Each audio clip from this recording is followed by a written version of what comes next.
Olá, queridos, a paz, boa tarde. Estamos aqui outra vez, ao vivo para vocês. Deus abençoe a todos. Oi, Dina. Deus abençoe a todos, sejam muito bem-vindos. Vamos hoje tratar de Provérbios, capítulo 17. Mais um pouquinho da sabedoria do Senhor pra gente ser abençoado por essa palavra, nesse dia maravilhoso que o Senhor preparou para nós.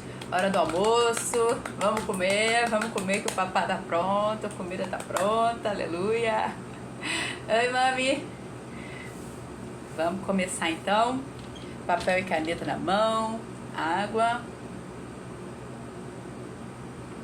E vamos começar. Provérbios capítulo 17, versículo 1. Melhor é um bocado seco e tranquilidade do que a casa cheia de carnes e brigas. Parece que a gente já viu esse versículo antes, né? Oi, pai, boa tarde. Parece que a gente já viu esse versículo antes, né? Sim, nós já vimos ele de maneira similar em Provérbios 16, em Provérbios 15, porque Deus não se cansa de nos ensinar, e se for necessário ele vai repetir milhares de vezes.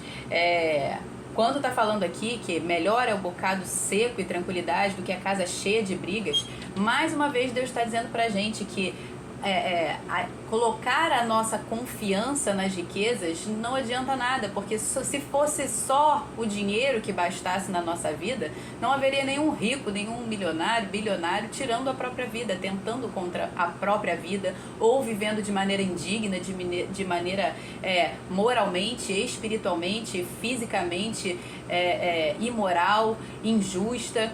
Se só o dinheiro fosse o suficiente, se só as riquezas fossem suficientes, não haveria nada disso. Então, a prova é que realmente não basta ser apenas você ser rico, ser próspero financeiramente. Deus nos chama para sermos prósperos, abençoados e abençoadores em todas as áreas da nossa vida. Não adianta você ser rico e não ter paz. Não adianta você ser rico e não ter saúde. Não adianta você ser rico e não ter um bom relacionamento com as pessoas. Não amar o seu próximo.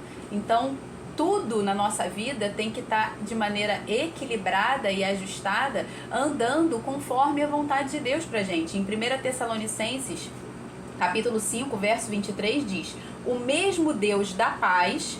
Deus é Deus de paz. E como que essa paz que é do Senhor, que excede todo entendimento, como que a gente pode alcançar e ser moldado e aperfeiçoado nele? Aí ele diz: o mesmo Deus da paz vos santifique em tudo, e vosso espírito, alma e corpo sejam conservados íntegros e irrepreensíveis na vinda de nosso Senhor Jesus Cristo. Então, quando Jesus voltar para nos buscar, a vontade do Pai é que nós sejamos encontrados íntegros, inteiros, plenos, não só financeiramente, mas em todas as áreas da nossa vida, espírito, alma e corpo, porque tudo está interligado. Não tem como uma coisa tá boa e a outra coisa tá ruim. Você não vai ter paz.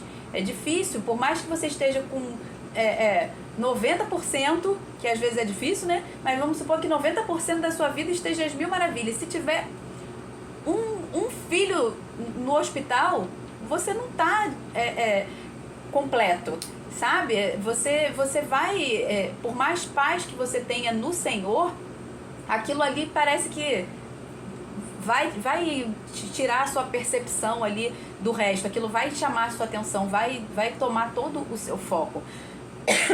Então a vontade do Senhor é que a gente tenha essa paz em tudo, espírito, alma e corpo, tá?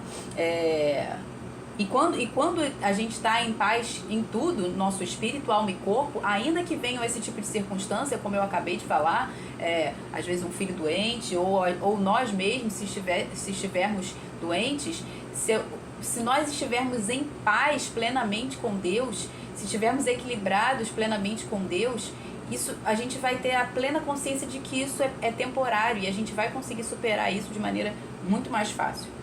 Versículo 2. O escravo sábio dominará sobre o filho que causa vergonha, e entre os irmãos terá parte na herança. O que seria isso? O filho imaturo, que é o filho, que ele está falando aqui, né? O filho... Cadê? O filho que causa vergonha é o filho imaturo, é o filho insensato, é o filho tolo. E essa imaturidade não necessariamente, às vezes, vai ser relacionado a uma questão etária, a questão de idade. Existe a imaturidade pela questão etária, mas existe a imaturidade em diversos níveis, seja ele espiritual, seja ele psicológico, almático, relacional, financeiro. Existe a imaturidade em todos os níveis, em todas as áreas, como a gente viu agora aqui no versículo anterior. A vontade de Deus é que a gente seja maduro e esteja em paz em todas as áreas. Então, a palavra fala que o filho imaturo, o filho quando ainda é menor, e aí no caso a palavra, nesse caso, se refere à imaturidade etária, né? Vou colocar esse termo, por conta da idade, que enquanto ele é menor, em nada ele difere do escravo, mesmo que ele seja senhor de tudo. Isso está lá em Gálatas 4:1. Digo, porém, que durante o tempo em que o herdeiro é menor de idade, no caso, em nada difere de um escravo, mesmo sendo senhor, mesmo sendo herdeiro de tudo. Da mesma forma, a pessoa que é insensata, a pessoa que é imatura, seja espiritualmente, fisicamente, emocionalmente, ela sempre vai ser escrava do sábio. Como a gente viu aqui, o escravo sábio vai dominar sobre o filho que causa vergonha e ainda vai ter parte na herança. Então a imaturidade não interessa a ninguém. Sermos filhos imaturos, sermos filhos que não querem crescer, que não buscam crescer, não interessa para ninguém. Aliás, interessa para o diabo. Para ele interessa muito a nossa imaturidade. Mas para Deus e para nós isso não é interessante. Pelo contrário, isso é terrível. A vontade de Deus é que a gente cresça, que a gente vá sendo aperfeiçoado de glória em glória. Mas há uma outra questão nesse versículo aqui, que para mim é uma questão até profética, né? Porque quando fala do filho de sangue, né, o filho legítimo aqui, que causa vergonha, eu lembro, por exemplo, do povo judeu, do povo de Israel. A palavra fala que Jesus, ele veio para os que eram seus, mas os seus o rejeitaram. Jesus, ele é a verdade, Jesus, ele é a própria sabedoria. E aqui quando está falando, né, que o escravo sábio dominará sobre o filho que causa vergonha, esse filho que causa vergonha, de uma certa forma, foi o povo judeu, porque eles eram os filhos legítimos, o povo escolhido inicialmente por Deus, eles eram o povo escolhido por Deus, os filhos legítimos por serem descendentes de sangue de Abraão, que foi considerado o pai da fé, e eles rejeitaram. Quando Jesus veio, quando o Messias veio, eles o rejeitaram. E nós, os gentios, aqueles que vieram a crer, mas que não eram descendentes dos judeus diretamente, nós, os gentios, nós éramos considerados os escravos. E nós o recebemos. Os gentios receberam enquanto os filhos rejeitaram. E aí o que aconteceu? Nós que éramos escravos, por termos recebido, ou seja, por sermos sábios, por termos recebido a sabedoria que é Cristo, a verdade que é Cristo, nós fomos adotados por Deus, nós fomos chamados de filhos de Deus, fomos feitos filhos de Deus. E por sermos feitos filhos de Deus, passamos a ter direito à herança. A palavra fala que nós somos herdeiros de Deus e co-herdeiros com Cristo. Então esse versículo aqui, a gente obviamente enxerga ele de maneira natural, mas profeticamente a gente também consegue enxergar isso com o que aconteceu com o povo judeu, né? Como ele rejeitou a verdade, como ele rejeitou a sabedoria, e por conta da insensatez, por conta de ser esse filho que causa vergonha, ele passou a ser dominado, ele passou a ser escravo, porque a falta de conhecimento, a ignorância, as trevas, elas vão sempre te fazer escravos. Toda vez que você não buscar o conhecimento, você vai ser escravo naquela área, seja em qual área for. Se você não estudar, se você não buscar conhecer a verdade do que a palavra diz acerca daquilo ali, você sempre vai ser dominado, você sempre vai ser escravizado. Versículo 3. O crisol prova a prata e o forno prova o ouro, mas o Senhor prova os corações. Lá em Deuteronômio, capítulo 8, verso 2 a 5, diz assim, vou ler rapidamente. Lembrem-se de todo o caminho pelo qual o Senhor, seu Deus, os guiou no deserto durante esses 40 anos, para humilhar vocês, para pôr vocês à prova, para saber o que estava no coração de vocês, se guardariam ou não os seus mandamentos. Ele humilhou vocês, ele os deixou passar fome, ele os sustentou com o maná. Peraí, estão ligando aqui. Ele os sustentou com o maná que vocês não conheciam e que nem os pais de vocês conheciam, para que vocês compreendessem que o ser humano não viverá só de pão, mas de tudo que procede da boca do Senhor. Durante esses 40 anos, as roupas que vocês usavam não envelheceram e os pés não ficaram inchados, portanto, saibam em seu coração que assim como um homem disciplina a seu filho, assim o Senhor, seu Deus, disciplina vocês. Então, Deus, ele nos prova, tá falando aqui, né? Assim como o crisol prova a prata e o forno prova o ouro, o Senhor prova os corações. Então o Senhor nos prova, Ele vai provar a nossa fé. E ali naquele texto de Deuteronômio, né? Você viu ali, deixa eu só ver se eu tô no lugar certo aqui. Isso. Você viu ali que ele estava escrito assim, que Deus provou eles no deserto para saber o que estava no coração deles, para saber o que estava no seu coração, né? Para saber o que estava no seu coração, se vocês guardariam os meus mandamentos. A palavra é clara e nos faz saber que Deus, ele é onisciente, ele é onipresente, ele é onipotente, ele sabe tudo o que há no nosso coração. Antes da palavra sair à nossa boca, ele já conhece todas elas, ele sabe o fim antes mesmo do começo. Então, quando a palavra ali está dizendo assim, para saber o que estava no coração de vocês, obviamente não é para que Deus soubesse o que estava no coração deles, porque Deus já sabia. Deus já sabia desde o princípio, Deus criou e formou cada um deles, Deus sabia o final já estava escrito antes mesmo do início, ele já sabe todas as coisas. Deus ele não está preso à nossa temporalidade, ele está acima do nosso cronos, o tempo dele é o kairos. Então, quando fala isso, para saber o que estava no seu coração, não era para que Deus ficasse ciente, não era para que Deus passasse a conhecer, era para que eles mesmos tomassem essa consciência, tivessem essa consciência de como estava a condição do coração deles. Às vezes, a gente, assim como Pedro, por exemplo, né, a gente faz promessas e declarações de amor ao Senhor. Nunca te deixarei, Senhor, nunca te abandonarei, não, eu te amo. A gente faz várias declarações para o Senhor e o Senhor vai nos provar nisso, naquilo que a gente declara para Ele, naquilo que a gente fala, naquilo que a gente diz, naquilo que a gente está professando, a fé que a gente está professando, aquilo que a gente declara crer, nós seremos provados nisso. Não porque Deus precisa saber o que está no nosso coração, mas é a forma que Ele tem de nos fazer saber que a gente ainda não tá essa Coca-Cola toda, que a gente ainda não tá essa Brastemp, né? Como Pedro, por exemplo, que Jesus foi falar com o que ia acontecer e Pedro falou, não, de maneira nenhuma eu vou deixar isso acontecer com o Senhor. E aí Jesus falou para Pedro, ainda hoje, antes que o galo cante, tu me negarás 3 vezes. E Pedro, né, tipo, que é isso? Imagina, com toda aquela sensatez maravilhosa, não, de jeito nenhum, não, pode todo mundo te negar, eu nunca te negarei, né? Nunca te abandonarei.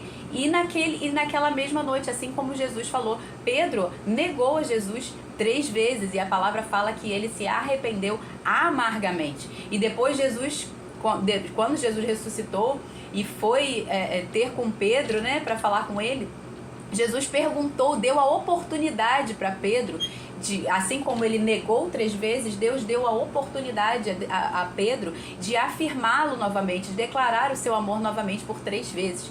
E aí Jesus fala para Pedro assim, Pedro, tu me amas?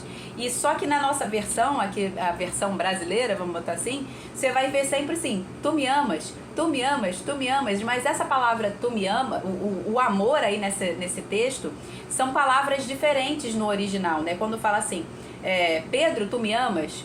Porque quando Pedro disse que amava Jesus lá atrás, ele usou o termo ágape, que era o amor do tipo de Deus. E aí quando Jesus ressuscita e vai ter com Pedro, ele pergunta para Pedro, Pedro, tu me amas, né? Pedro, tu me amas? Aí ele fala assim, Pedro, tu me ágape, a palavra que foi usada foi ágape, amor do tipo de Deus. E aí Pedro, né, já fica tipo, aí Pedro responde, Senhor, eu te amo. Só que o eu te amo que ele fala para Pedro, que ele fala para Jesus, é o amor do tipo fraternal, é o amor filéu, do tipo fraternal, do tipo de irmãos, não é o amor do tipo de Deus. E aí Jesus pergunta de novo, só que aí Jesus equipara aquilo que Pedro falou. Pedro, tu me amas? E aí Jesus está perguntando, filéu, você me ama filéu? Ou seja, eu vou chegar no seu nível. Você me ama filéu? E aí Pedro responde novamente a mesma coisa. E quando Jesus pergunta pela terceira vez, a palavra fala que Pedro se entristece. Porque ali ele diz para Jesus assim, Senhor, tu sabe todas as coisas, tu sabe que eu te amo. Mas o que ele estava querendo dizer é, Senhor, se eu disse lá atrás que eu te amava ágape e eu te neguei, quem me garante que eu te amo filéu de verdade? Entende? Então é para Jesus, quando nós somos provados, é pra gente tomar conhecimento daquilo que está no nosso coração, para que a gente possa aprender, para que a gente possa se consertar e não precisar mais ficar dando volta no deserto, ficar passando novamente. Deus não nos prova para nos reprovar, Ele nos prova para nos aprovar e passar de nível. E no próximo nível vai tendo outro tipo de prova, é igual o jogo de videogame, a gente vai passando de fase. Entende? Mas se você fica sempre sendo reprovado na mesma fase, se você não aprende aquilo que precisa aprender, você vai continuar perambulando naquela mesma fase. Vai continuar rodando no deserto, novamente. Lembra até daquele filme antigo, não lembro se era Férias Frustradas, né? Que ele fala assim, olha o Big Bang! Então eles perdidos e passando em volta do Big Bang toda hora. Olha o Big Bang! Olha o Big Bang! É mais ou menos isso. Você vai ficar o tempo todo dando aquela voltinha na mesma montanha e o tempo no deserto que poderia levar 40 dias passa a ser 40 anos. Por quê? Porque você não consegue reconhecer aquilo que o Senhor está mostrando no seu coração. Olha, eu estou mostrando o coração para você. Eu estou mostrando que você não está reconhecendo e obedecendo os meus mandamentos. Eu estou mostrando que o seu coração não está dizendo exatamente isso que você está falando. Então, vamos consertar, vamos melhorar. Essa é a vontade do Senhor, que a gente se conserte para que a gente possa passar de fase. Então eu já aprendi isso. Toda vez que eu estou passando num deserto, que eu estou passando numa prova, eu já pergunto logo para Deus, Senhor, vamos encurtar esse negócio. O que eu preciso aprender? O que tem que aprender? Então eu já começo a comer Bíblia, orar, ler livros sobre aquele assunto. E isso em tudo na minha vida. Se eu tiver doente, eu vou de alguma coisa, eu vou começar a ler e buscar saber, conhecer tudo aquilo ali. Se for alguma coisa relacionada à alimentação, eu vou procurar estudar tudo sobre aquilo ali. Se é relacionado à área financeira, eu vou estudar tudo sobre aquilo ali. Por quê? Porque essa é a vontade do Senhor, que a gente sempre busque a sabedoria, que a gente sempre busque o conhecimento e pratique aquilo ali, para que a gente não precise permanecer naquela fase, para que a gente passe logo para outra, crescendo de glória em glória. Mas para que haja glória, né, a glória seria a vitória, é preciso haver a guerra. É preciso haver a prova. Então, quando a gente vence essa prova, quando a gente vence essa guerra, aí sim a gente cresceu mais um nível de glória. Entende? Então, precisamos disso, precisamos buscar aprender. O que eu preciso aprender agora? Se eu estou tendo problema na área de relacionamento na maternidade, vamos embora aprender. Senhor, o que eu preciso fazer? Eu não quero passar por isso. Vamos lá, vamos obedecer. É na área financeira? Vamos estudar. É na área do casamento? Vamos estudar. E vamos fazer. Ouvir a sabedoria para que a verdade, para que haja libertação, e praticar para que passe de fase. Entende? É combater o bom combate. Isso é combater o bom combate da fé.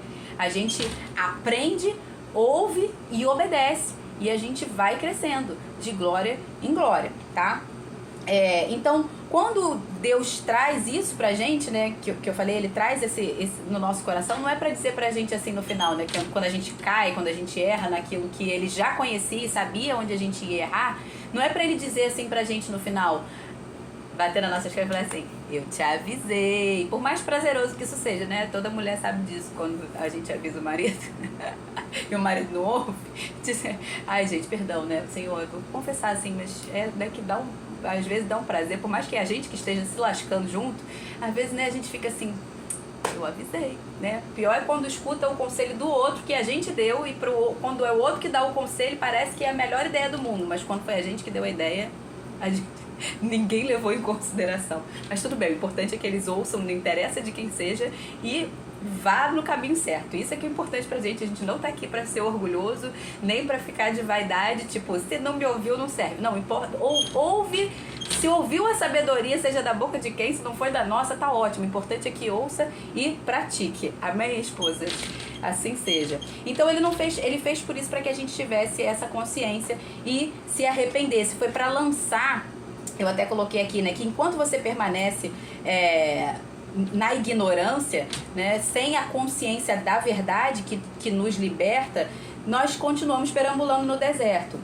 Então, quando vem essa provação, é como se fosse um holofote. É o Senhor jogando luz no nosso coração. É o holofote da glória sendo lançado no nosso coração para que, sobre as nossas fraquezas, sobre as nossas faltas, para que então a gente reconheça que necessita e depende completamente dele para nos aperfeiçoar pela graça. Por isso Paulo fala, né, que quando Paulo estava ali passando pela aquela provação e ele por 3 vezes pede ao Senhor, sempre 3, né? 3, por que será? Paulo pede 3 vezes ali pro Senhor, Senhor, tira de mim, né, isso aqui, esse espinho na carne, quando fala, e a palavra é clara quando diz que esse espinho na carne, muito se especula, né, o que seria o espinho na carne? Gente, tá lá escrito, o espinho na carne nada mais é do que aquilo lá que tá escrito, um mensageiro de Satanás, né, enviado por Satanás para quê? Para esbofetear, para perseguir. Aquilo que Paulo fez com os cristãos, ele passou por essa mesma prova, para quê? Para que ele pudesse entender aquilo que ele fez com os cristãos. Não era Deus simplesmente dando a colheita daquilo que ele plantou lá atrás, mas era também para que ele pudesse entender o que era aquela perseguição e para que ele não se orgulhasse. A palavra ali naquele contexto, que eu não vou ler lá agora, é clara sobre isso. Era aonde ele ia, o diabo enviava um mensageiro dele para perseguir. Ele era açoitado, ele era perseguido, ele era expulso da cidade e era apanhado, esticotado para todo lado, enfim. Esse era o espinho na carne. E Paulo pediu para que fosse retirado dele por 3 vezes. E a resposta de Deus para ele por 3 vezes, de Jesus para ele por 3 vezes foi: a minha graça te basta, porque o meu poder se aperfeiçoa na sua fraqueza. Então, quando Deus percebe que ainda precisa haver esse tratamento no coração, seja porque a gente ele sabe que nós vamos nos orgulhar, ou porque a gente ainda tem alguma situação no nosso caráter ou na nossa vida que precisa ser transformado, aquilo ali vai permanecer até que o poder de Deus se aperfeiçoe nessa fraqueza. E essa fraqueza vai embora. Enquanto aquela fraqueza existir, necessita que o poder de Deus permaneça ali aperfeiçoando. Como? Através dessa provação. Então, o sofrimento, quando ele é esse tipo de sofrimento, ele é para o nosso bem, ele nunca é para o nosso mal, diferente do sofrimento e das angústias que vêm do mundo, que é sempre o que vem do inimigo é para nos roubar, matar e destruir, tá? Então, quando vem do Senhor, essa prova, esse fogo, é sempre para purificação. Por isso ele falou aqui, o crisol prova a prata e o forno prova o ouro, mas o Senhor prova o coração. Versículo 4. Já estou em 24 minutos, né, gente? Já estou no versículo 4 ainda. Ou como gosta de falar. O malfeitor dá atenção aos lábios iníquos. O mentiroso inclina os ouvidos para a língua maligna. Isso aí é frequência, né? Basicamente é frequência. Você atrai aquilo, a frequência que você está emitindo, aquilo que você está sendo, né? Ainda que você possa mudar. É o seu estado naquele momento, a sua frequência naquele momento, o que ela está emitindo é aquilo que você vai receber. Então, o malfeitor vai dar atenção para quem? Para outro malfeitor, de lábios iníquos. O mentiroso inclina os ouvidos para quem? Para o outro mentiroso, para a língua maligna. Então vai ter essa associação, nada mais é do que frequência. Versículo 5. Quem zomba do pobre insulta aquele que o criou. O que se alegra com a calamidade não ficará impune. Deus criou todos os seres humanos à sua imagem e semelhança. Conforme a imagem e semelhança dele, ele os criou. Então, quando você zomba do seu próximo, esteja ele na condição que for, esteja ele pobre, rico, saudável ou não, seja qual for a situação em que ele esteja passando, porque é sempre temporário, Deus não nos criou para isso, é uma escolha muitas vezes que nós fazemos, permanecer naquele estado ou não. Então, quando você zomba, você está zombando do próprio Deus, porque essa pessoa, ela foi criada por Deus. A gente tem 3 coisas aqui, né, que eu citei aqui. Quando você se alegra com o mal do teu próximo, você insulta a Deus por 3 motivos. Lógico que tem mais, mas eu vou colocar 3 motivos. Primeiro, porque todo ser humano é criação dele. Então você está insultando o próprio Deus. Tipo, como assim você fala de alguém que foi criado à minha imagem e semelhança como você, alguém que é seu igual em imagem e semelhança, como você trata ele com zombaria? Você está insultando a mim, porque fui eu que criei, né? Quando alguém insulta o nosso filho, quando alguém faz um mal contra a minha filha, é contra mim que está fazendo, e eu vou me levantar para defender a minha filha, né? E se ela estiver errada, obviamente eu vou corrigir, mas o que eu estou querendo dizer aqui quando você está insultando uma criação de Deus, um filho de Deus, você está insultando o próprio Deus. Então esse é o primeiro motivo. Segundo motivo, porque Jesus morreu por todos nós, indistintamente. Jesus Cristo morreu, deu a sua vida por nós indistintamente, cada um. A vontade do Senhor é que todos sejam salvos e cheguem ao pleno arrependimento, cheguem ao pleno conhecimento de Deus. Então, o Senhor, ele igualmente deu a vida por cada um de nós, ainda que essa pessoa ainda não tenha chegado a esse conhecimento, ainda que ela não tenha recebido Jesus como Senhor e Salvador da vida dela, Jesus morreu por ela também. Ela só ainda está nas trevas, ela ainda está na ignorância, ela ainda não tem esse conhecimento. Então, não zombe, porque você está zombando também do sacrifício que Cristo fez em favor daquela vida. Aquela vida é uma vida preciosa para Deus, seja ela quem for, seja ele quem for. Terceiro, estaremos quebrando o único mandamento dado por Cristo Jesus, que é: amem-se uns aos outros como eu vos amei. Então, além da gente estar insultando a Deus pelo direito de criação que ele tem sobre aquela pessoa que você está insultando, pelo direito de salvação e libertação que Jesus deu àquela pessoa, você também está insultando a Deus, porque você está desobedecendo, infringindo, pecando contra o único mandamento dado por Cristo Jesus, que é: amarás o teu próximo como a ti mesmo. E a gente vai ver mais à frente, eu não lembro agora se é no capítulo 18, mas a gente vai ver um versículo semelhante a esse aqui, falando para que você não se alegre também com a calamidade do seu irmão, para que o Senhor não veja aquilo e desvie a calamidade dele para você.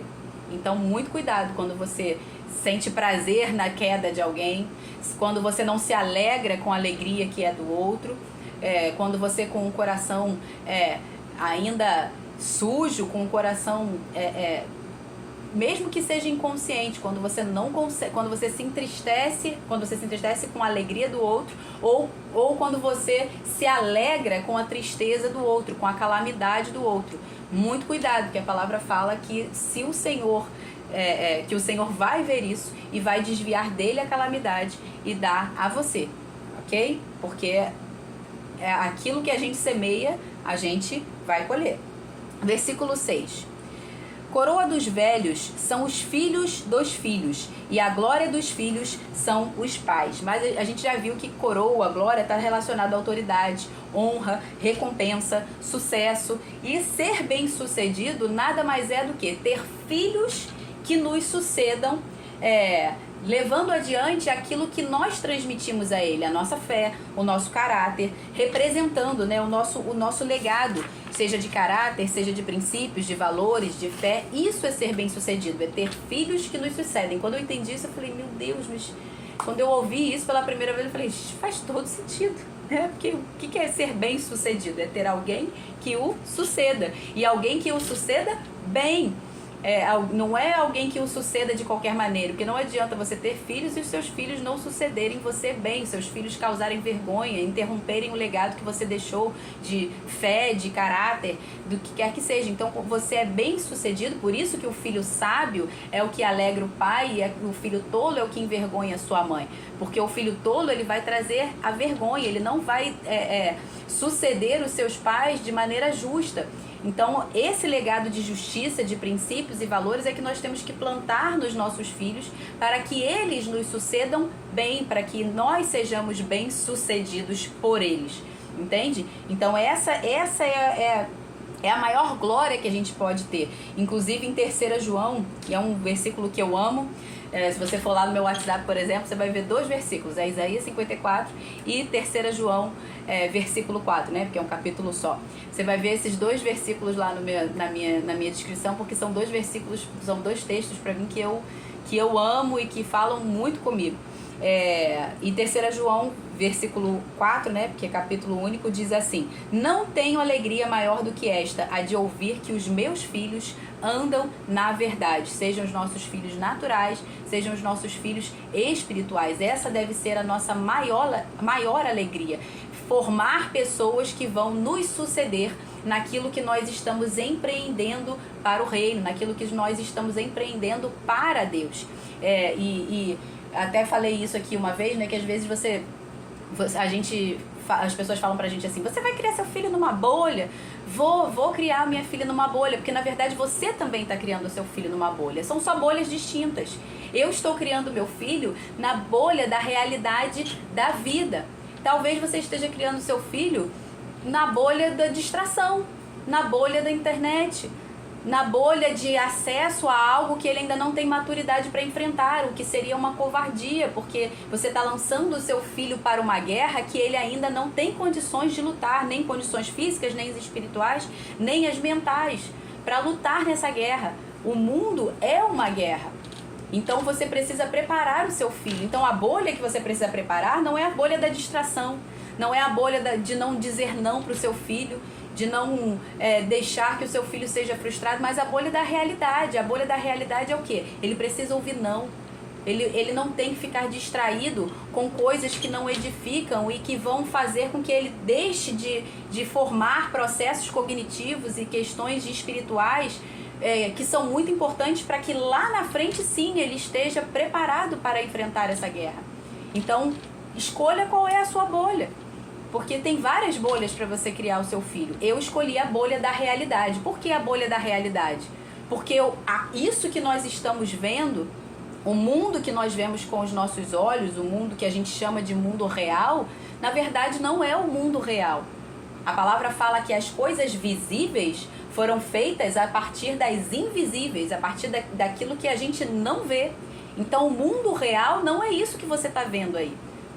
O mundo real não é a internet, para você deixar os seus filhos lá, né, achando que o mundo real é o metaverso, achando que o mundo real é o videogame. Isso é uma bolha que você está criando seu filho, e uma bolha muito perigosa, porque você está deixando de desenvolver caráter, você está deixando de desenvolver princípios e valores nos seus filhos para o mundo real, que é o mundo espiritual. Você está deixando de preparar o seu filho para a guerra que a gente vive, que é uma guerra espiritual. Esse é o mundo real.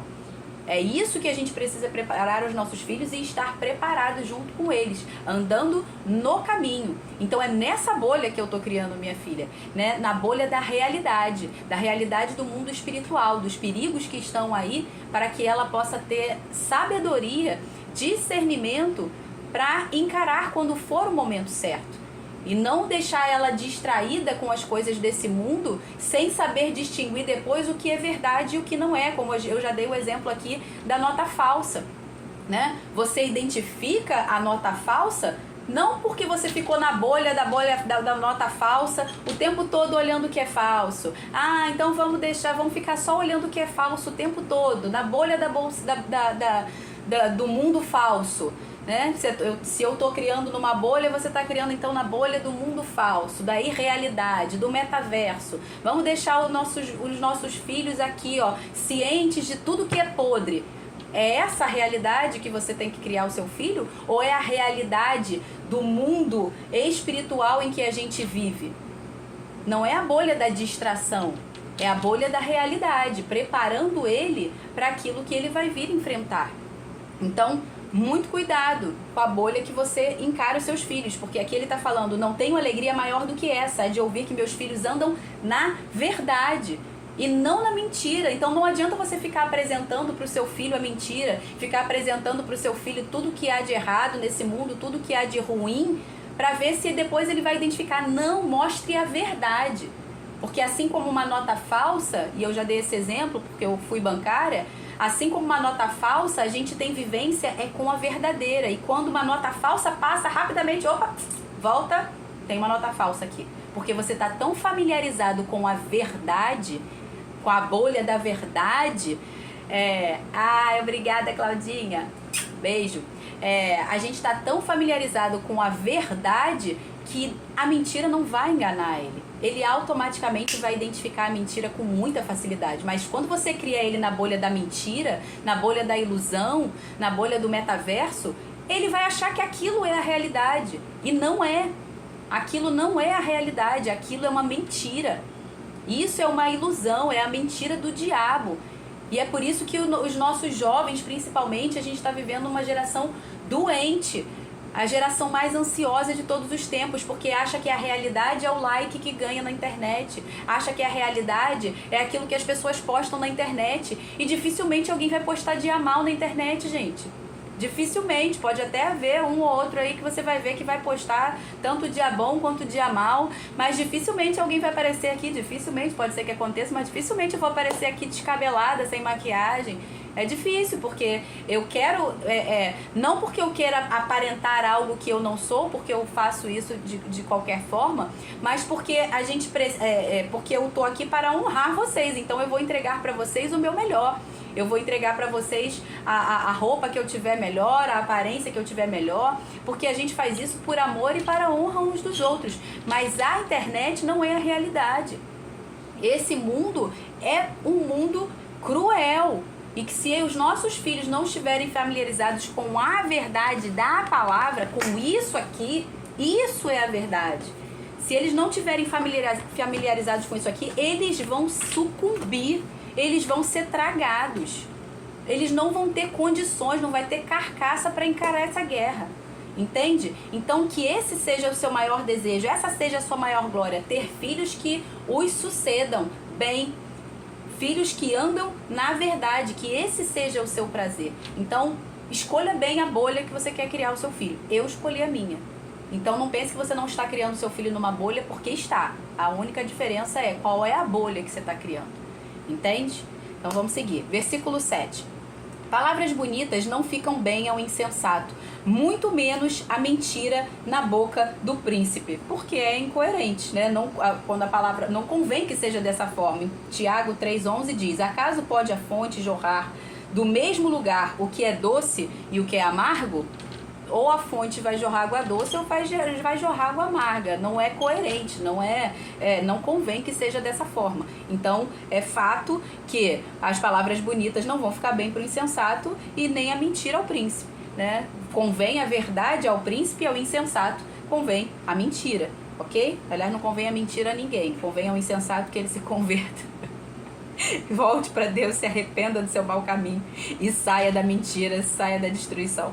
Versículo 8 e 23. Eu vou ler os dois porque os dois falam da mesma coisa. E lá na frente vou lembrar vocês que eu já li o 23. Versículo 8.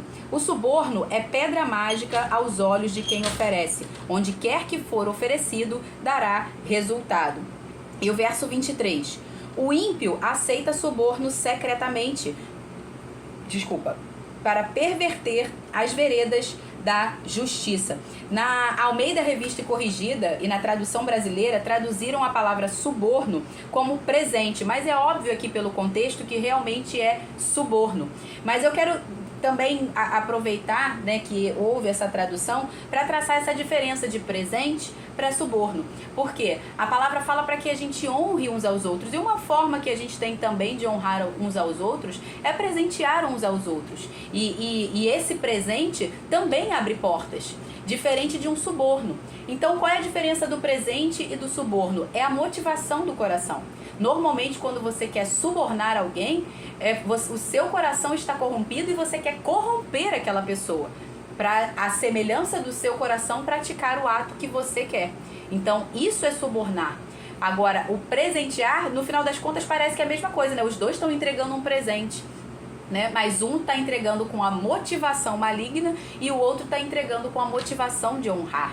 Então essa é a diferença entre um simples presente para honrar e o suborno em si, entende? Então às vezes nós vamos presentear pessoas, sim, às vezes hoje em dia se fala muito de network, né? Então, às vezes, para acessar novos lugares, novas pessoas, por uma questão de generosidade e honra, a gente vai lá e presenteia aquela pessoa, porque de fato vai abrir portas. Mas a motivação do seu coração não é de corromper, não é de perverter, não é de tomar o lugar daquela pessoa, não é de usurpar. Entende? Então a motivação do seu coração é que vai determinar se aquilo ali é um presente ou se aquilo ali é um suborno, tá? Versículo 9. Quem encobre a transgressão fortalece a amizade, mas o que insiste no assunto separa os melhores amigos. Encobrir a transgressão aqui significa perdoar, né? Fica parecendo que, tipo assim, é esconder a transgressão. Não, é perdoar aqui, esse encobrir a transgressão. Em 1 Pedro 4,8 diz assim: acima de tudo, porém, tende amor intenso uns para com os outros, porque o amor cobre multidão de pecados. Então, quando a gente ama e a gente está cumprindo o mandamento do Senhor, que é amar o nosso próximo assim como Ele nos amou, nós vamos perdoar, estar dispostos a perdoar os nossos irmãos, né? Como a gente já sabe que está na palavra 70 vezes 7, isso por dia, tá? Mas isso é só, obviamente, uma alegoria, porque se for mais do que 70 vezes 7, prepara para perdoar também. Vamos lá, verso 10. E eu tenho que correr, meu Deus do céu, 40 minutos eu ainda estou no verso 10. Jesus, vamos voar aqui agora. Versículo 10. Vou ler no modo 2x, tá, gente? Uma repreensão cala mais fundo em quem tem juízo do que 100 chicotadas no... Meu Deus. 100 chicotadas no insensato. O receber... Ih, meu Deus, eu preciso de um óculos. O rebelde só procura fazer o mal. Por isso, um mensageiro cruel será enviado contra ele. Melhor é encontrar uma ursa da qual roubaram os filhotes do que o insensato na sua tolice. Quanto àquele que paga o bem com o mal não se afastará da sua casa. Eu li aqui no versículo 10, né? A repreensão cala mais fundo em quem tem juízo do que 100 chicotadas no insensato. Por quê? Porque o insensato, ele despreza a si mesmo, então não adianta, ele pode levar chibatada todo dia que ele vai continuar na tolice, ele despreza a si mesmo. Versículo 14, já passei direto, né? Versículo, já li até o 15, ou não? Não, eu li até o 13. Versículo 14. Começar uma discussão é como abrir uma represa. Por isso, desista antes que surja o conflito. Mais uma vez, precisamos de domínio próprio, discernimento, sabedoria, para saber a hora de falar, saber a hora de calar. Verso 15. O Senhor detesta quem justifica o ímpio e quem condena o justo. Ele detesta tanto um quanto o outro. Lembra que a gente falou de 2 pesos e 2 medidas? Lá eu vou ler rapidamente aqui, Isaías 5... Verso 20 a 23 diz... Cadê? Onde é que eu tô? Aqui. 20 a 23 diz assim: ai dos que ao mal chamam bem, e ao bem chamam... Ai, gente, quando a gente decora em outra versão fica triste. Ai dos que ao mal chamam bem e...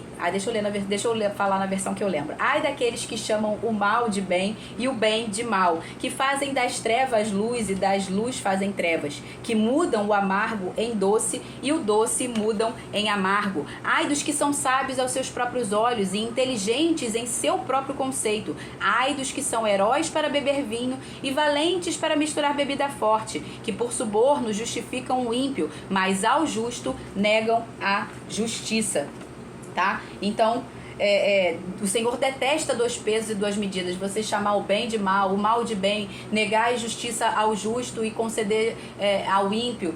Tudo isso são 2 pesos e 2 medidas, é parcialidade. O Senhor, ele quer um julgamento imparcial, um julgamento justo. Versículo 16. De que serviria o dinheiro na mão do tolo para comprar a sabedoria se ele não tem entendimento? Se ele não tem sabedoria e não tem entendimento, ele não vai comprar sabedoria, ele vai comprar o quê? O que não presta. O dinheiro, ele é munição para o reino, para comprar a sabedoria, para investir e servir pessoas. Mas o tolo, ele vai desperdiçar com prazeres imediatos, tá? Versículo 17 a 19.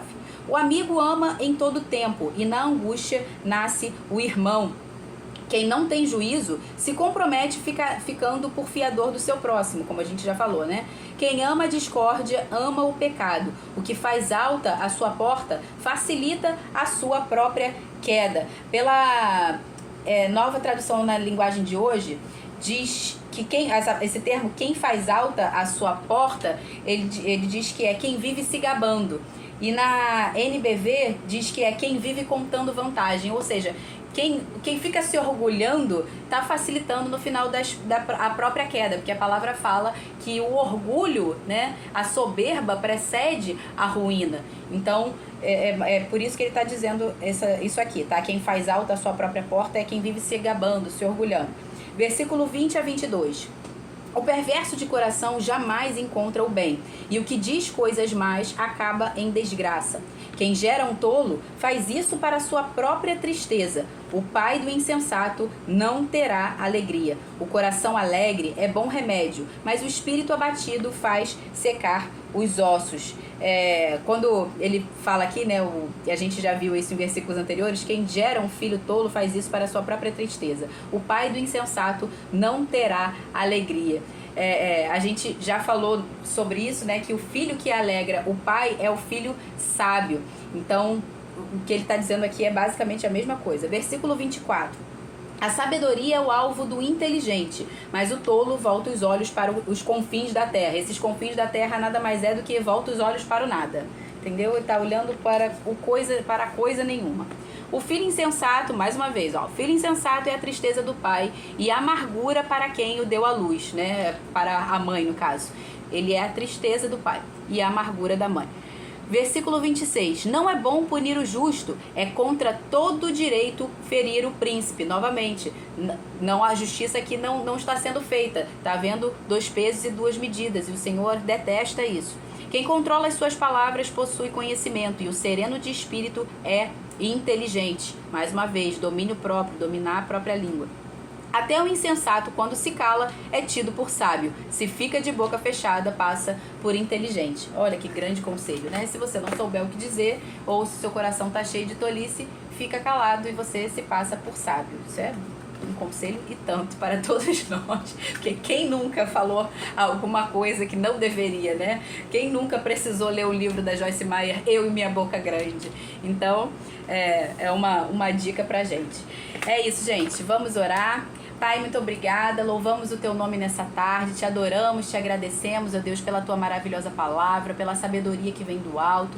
Te agradecemos, Senhor, pela revelação que o Senhor nos dá de que nós somos filhos do Senhor, que somos herdeiros de Deus e co-herdeiros com Cristo, Pai. Que nenhum de nós venha desperdiçar esse privilégio, essa bênção que nós temos, ó Deus, de sermos Teus filhos, sermos chamados Teus filhos, Senhor. Mas ao passo, Senhor, que é uma bênção, é também uma responsabilidade tremenda, Senhor, porque nós, como filhos, somos responsáveis, ó Deus, para fazer o Seu legado bem-sucedido, para sermos representantes e embaixadores do Teu reino, embaixadores de Cristo na terra. Nós somos representantes do Senhor Jesus e, portanto, precisamos agir de modo digno, viver de modo digno, Senhor, para que a Tua palavra, como fala, a Tua obra seja bem-sucedida, aquilo que o Senhor fez seja bem-sucedido por nós, os Teus filhos, Senhor, para que não seja em vão, Pai, o Teu trabalho.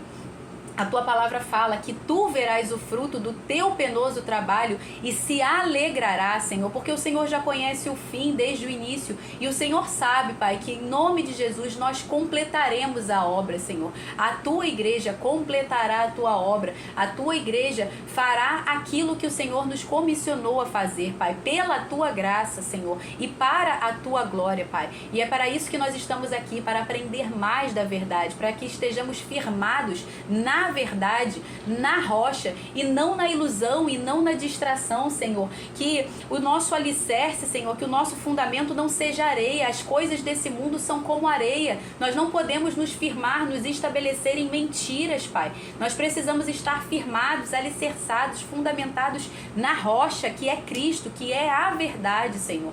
Em nome de Jesus, Pai, que ninguém aqui se distraia, Pai, com as irrealidades desse mundo, Pai, mas que tenha plena consciência, Pai, de que aquilo que foi criado, aquilo que se pode ver, foi criado a partir do reino espiritual, a partir daquilo que nós não vemos, mas que nós cremos, nós sabemos, ó Deus, porque já vivemos em Cristo, e ainda que para este mundo pareça loucura, para nós é o poder de Deus em Cristo Jesus que nos aperfeiçoa nas nossas fraquezas, Pai, para que possamos crescer de glória em glória até a perfeita imagem da estatura de Cristo, Senhor. Em nome de Jesus eu oro por cada um dos que estão aqui e por cada um dos que ouvirão essa palavra. Em nome de Jesus. Amém.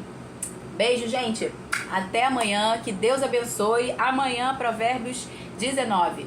Fiquem com Deus. Beijo, tchau, tchau. Ah, pessoal do YouTube, boa tarde, porque a minha filha ontem, mãe, você esqueceu de novo de dar boa tarde pro pessoal do YouTube. Aí hoje, quando começou, antes de começar a live lá, mãe, não esquece de dar boa tarde pro pessoal do YouTube. Pessoal do YouTube, muito boa tarde pra vocês, tá? E eu vou mandar um beijo aqui pela Abigail, ela não mandou não, mas eu vou mandar por ela, porque ela sempre lembra de vocês, tá bom? Então, vocês têm todo o carinho da Abigail. Um beijo pra vocês, fiquem com Deus. Tchau!